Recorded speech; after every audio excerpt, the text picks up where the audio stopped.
Assume that 0 is less than theta, less than pi over 2. What this means is that theta is an angle in the first quadrant. Rewrite and simplify x over the square root of 1 minus x squared, where x equals sine of theta. This is what is known as the back substitution. We have the expression in terms of x, but we want to rewrite it in terms of theta, where x is sine of theta.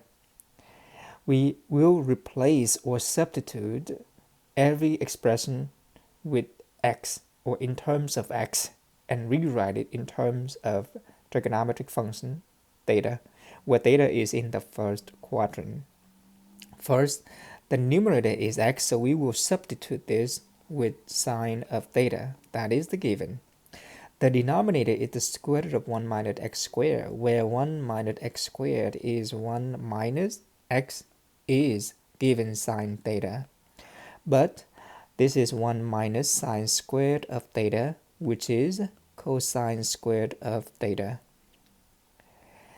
The denominator is the square root of 1 minus x squared is therefore the square root of cosine squared of theta, where 1 minus x squared, the argument of the radical, we simplified it is cosine squared theta. And if we take the square root of the square, we end up with a plus or minus cosine of theta. But we were given that this angle is in the first quadrant only, and so the cosine of theta has to be positive. We're now ready to rewrite the given expression in terms of theta. X over the square root of 1 minus x squared equals, the numerator is sine of theta and the denominator is cosine of theta. But sine of theta over cosine of theta is tangent of theta.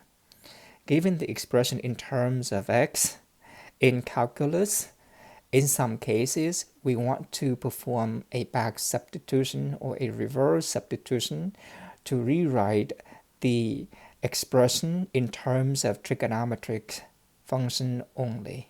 In this case, x over the square root of 1 minus x squared can be substituted with tangent of theta if we let x be sine of theta.